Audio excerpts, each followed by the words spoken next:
Hi everyone, my self Manpreet and welcome आपका nursing scoop YouTube channel पे। Recently हम discuss कर रहे हैं most important MCQs for all staff nurses और नर्सिंग ऑफिसर एग्जाम। इसके साथ साथ अगर आप एनक्लेक्स एग्जाम के लिए प्रेपरेशन कर रहे हो या फिर आपका कोई फ्रेंड, आपका कोलीग इन एग्जाम के लिए प्रेपरेशन कर रहा है, then you can share the videos with those people as well. And if you are visiting this channel first time, then please subscribe the channel so that जैसे ही नई video upload होती है तभी आपको उसकी नोटिफिकेशन मिल जाए. And one more important information, यहाँ पे यूट्यूब पे वीडियो रेगुलरली अपलोड नहीं हो रही है आजकल. तो अगर आपने डेली एमसीक्यूज प्रैक्टिस करने हैं ऐसे और एमसीक्यूज, देन आप टेलीग्राम चैनल को ज्वाइन कर सकते हो. नर्सिंग स्कूप का टेलीग्राम चैनल है. उसका जो लिंक है आपको डिस्क्रिप्शन एंड कमेंट सेक्शन में मिल जाएगा. You can join us on Telegram, Facebook and Instagram for more information.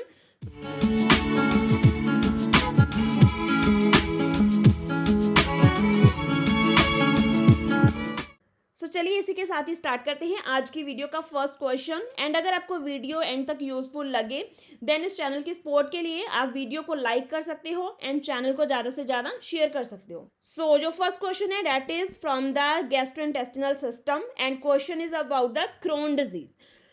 Which of the following food should nurse include in dietary instructions for a client with Crohn disease.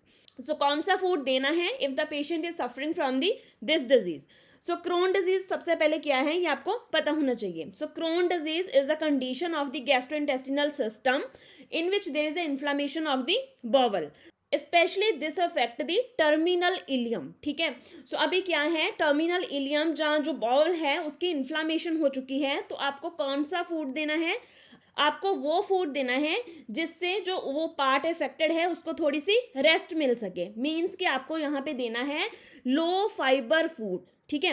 अभी लो fibre food देना है तो आपने vegetables और fruits को सबसे पहले cut करना है डाइट में से. आपने फ्रूट्स को कट करना है, वेजिटेबल्स को कट करना है एंड होल ग्रेन को कट करना है. यहाँ पे ऑप्शन डी है whole grain toast and cornflake cereal. ये तो नहीं दोगे आप because it is a fibre rich diet. Next है टैको एंड टैको चिप्स. इसमें भी फिलिंग किसकी होगी, फिलिंग तो वेजिटेबल्स की होगी ना, जो होल ग्रेन फाइबर की होगी. ये भी गलत हो गया. नेक्स्ट है lettuce salad and Apple. Again fruit है एंड लेट्यूस सैलेड है तो क्या होगा जी, फाइबर रिच है. इनमें से लो फाइबर डाइट कौन सी है, baked chicken and meshed potatoes. Here the right option is option A. Clear. Next question देखते हैं. Next question is a nurse is collecting a nursing history from a client with acute pyelonephritis. What is pyelonephritis? It is the inflammation of the renal pelvis or renal parenchyma. Which of the following questions should nurse ask? Have you noticed any blood in the urine? Have you experienced decrease in urinary output? Do you have a pain when urinating? Do you find you are experiencing dribbling at the end of the urinating? And यहाँ पे जो most common positive organism है pyelonephritis का that is the E coli. Bacterial contamination of urethra, urinary tract procedures and chronic urinary flow obstruction are the common reasons behind the pyelonephritis. And इसमें जो most common clinical manifestations होते हैं that is a flank region pain and tenderness. Then इसमें patient को dysuria होता है, means के pain होती है at the time of urination. यहाँ पे ऑप्शन सी बिल्कुल सही है. Nurse should ask the patient about the dysuria. Okay.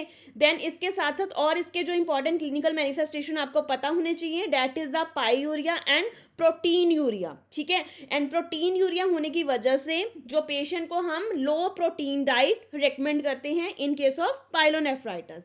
And इसके साथ साथ cloudy and bloody foul smelling urine भी हो सकता है. And actually this condition is very very dangerous and this can lead to the renal failure. इस question का जो राइट आंसर है that is option C. And इसके साथ साथ हमने इसकी basic aetiology and manifestations discuss कर लिए. I will try to provide the maximum information from the one question. जैसे अभी हमने देख लिया कि पाइलोनेफ्राइटिस क्या है, इसकी इटियोलॉजी क्या है, क्लिनिकल मैनिफेस्टेशन क्या है. एंड इसमें हमने पेशेंट को low protein and high caloric diet देनी होती है एंड बहुत सारा ऑरल फ्लूइड दिया जाता है इस केस में. चलिए इसके साथ ही मूव करते हैं नेक्स्ट क्वेश्चन पे. एंड अगर आपको वीडियोस अच्छी लगे देन आप अपने सर्कल में इसको शेयर जरूर करा करो.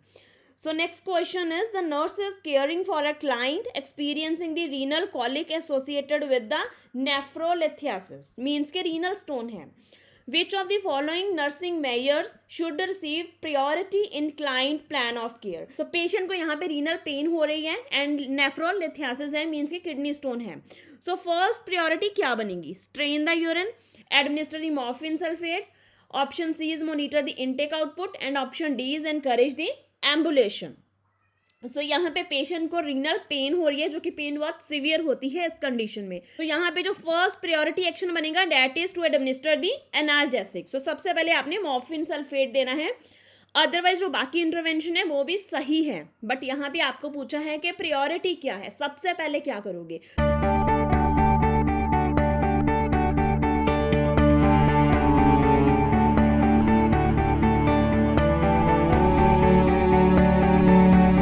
Okay, so this question is for you. IV float का क्वेश्चन है एंड आपने इसका आंसर कमेंट सेक्शन में पोस्ट करना है. क्वेश्चन क्या है? Nurse evaluate the client with hypernatremia to be at risk for the cerebral edema when receiving which of the following intravenous solutions. So अगर आपको इस क्वेश्चन का आंसर पता है देन आप कमेंट डाउन करो. सो नेक्स्ट क्वेश्चन देखते हैं. Next question is after the cataract surgery the client complains of feeling nauseated. So cataract surgery के बाद पेशेंट को नॉजिया हो रहा है and the priority nursing intervention for this client is. Options are offer the dry cracker to eat, then option B is administer the antiemetic drug, option C is instruct the client to deep breath until the nausea subsides, and option D is explain that this is a normal occurrence after the surgery. सो यहाँ पे patient को nausea हो रहा है and priority nursing intervention क्या होगी? सारी intervention बिल्कुल सही है, बट प्रायोरिटी नर्सिंग इंटरवेंशन होगी administration of the antiemetic medication. So priority means कि जो नर्स फर्स्टली परफॉर्म करेगी. सो यहाँ पे राइट ऑप्शन होगा option B. So next question देखते हैं. Next question is a client with history of status epilepticus and diabetes is brought into the emergency department in the midst of the seizure. So which of the following should nurse perform first? So first nursing action क्या होना चाहिए? So again prioritization का question है and options क्या हैं? First option is establish airway, option B is administration of IV 910, option C is check the blood glucose level and option D is start and IV line. So यहाँ पे सारी की सारी interventions ही important है, but आपको पूछा है कि प्रायोरिटी नर्सिंग इंटरवेंशन क्या होनी चाहिए. सो इस क्वेश्चन को देखते ही आपके दिमाग में ABC आना चाहिए, एयरवे, ब्रीदिंग, सर्कुलेशन. सो सबसे पहले जो मोस्ट इंपॉर्टेंट इंटरवेंशन होती है that is to maintain the patent airway. So maintaining the patent airway is the most important intervention here. So right option इस क्वेश्चन का होगा establish an airway. Clear? So next question is nurse has received the client assignment for a day. So which client should nurse assess first? So firstly किस client को assess करेगी nurse? So option A is the client who has a nasogastric tube attached to the intermittent suction. Option B is the client needs to receive the subcutaneous insulin before breakfast. And option C is the client who is the 2-day postoperative and is complaining of the incisional pain. And option D is the client who has a blood glucose level of 50 mg per dl and is complaining of the blurred vision. So इस question का जो right answer है that is the patient who is the blood glucose level 50 mg पर dl and is complaining of the blurred vision. So ये किसके signs हैं? These are the signs of the hypoglycaemia and इस patient को nurse को सबसे पहले assess करना है, बाकी सारियां इंटरमीडिएट प्रायोरिटीज है. ठीक है, so right answer is option D. So with this moving toward the next question. So the question is the nurse is choosing a age appropriate toys for the toddler.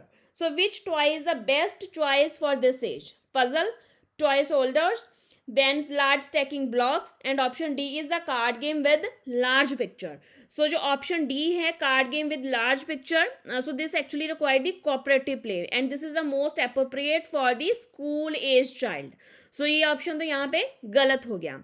So बाकी जो options है puzzle and toys holders, so these are not age appropriate for the toddler because this can be harmful because the toddler can place a puzzle and toys holder into the mouth. Okay, so यहाँ पे option C is the more appropriate for the toddlers because toddlers actually like to master the activities independently like the large stacking blocks. So next question is The nurse monitor a client receiving the digoxin for which early manifestation of the digoxin toxicity. सो जो early GI manifestations होती हैं digoxin toxicity की, that is the nausea, vomiting and anorexia. So यहाँ पे right option होगा option A, anorexia. So it is a early GI manifestation. जो facial pain है it is a late manifestation. Okay, and बाकी जो आपका photophobia है, येलो कलर परसेप्शन है, और भी बहुत सारे ऑकुलर डिस्टर्बेंसेस होती हैं, लाइक लाइट फ्लैशेस आते हैं, haloes around the bright light, diplopia हो गया, ये सारे लेट मैनिफेस्टेशंस हैं डाइजॉक्सिन टॉक्सिसिटी के. और फेशियल पेन भी लेट मैनिफेस्टेशन में आता है. सो जो अर्ली मैनिफेस्टेशन होती है डाइजॉक्सिन टॉक्सिसिटी के, GI वाले तो मैंने आपको बता दिए, nausea, vomiting and anorexia. Neuro के जो अर्ली मैनिफेस्टेशंस होते हैं that are the headache, fatigue, weakness, drowsiness, depression, confusion and nightmares हो सकते हैं. सो आपको early and late manifestation of digoxin toxicity पता होना चाहिए. So the right answer of this question is option A. So let's move to the last question of today's video. MRI study is prescribed for a client with suspected brain tumor. So the nurse should implement which action to prepare the client for this test?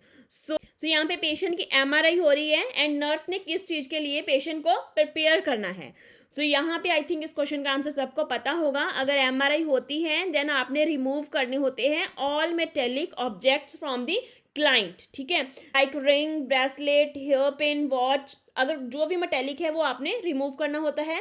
And in fact you have to take the history from a patient about the metallic devices. ठीक है, implanted metallic devices क्या हो सकते हैं उसमें से, pacemaker हो सकता है, ऑर्थोपेडिक डिवाइस हो सकता है कोई भी. ठीक है, सो इस क्वेश्चन का राइट आंसर बनेगा फिर remove all the metallic objects from the client while patient is going for the MRI study. Okay, so that's all about the today's questions. सो इस वीडियो में हमने 10 क्वेश्चंस डिस्कस करे हैं एंड एक क्वेश्चन आपने आंसर करना है कमेंट सेक्शन में.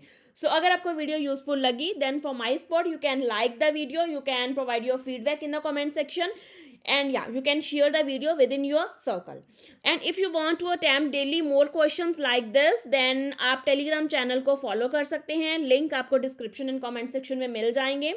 And along with this you can follow us on Facebook and Instagram as well.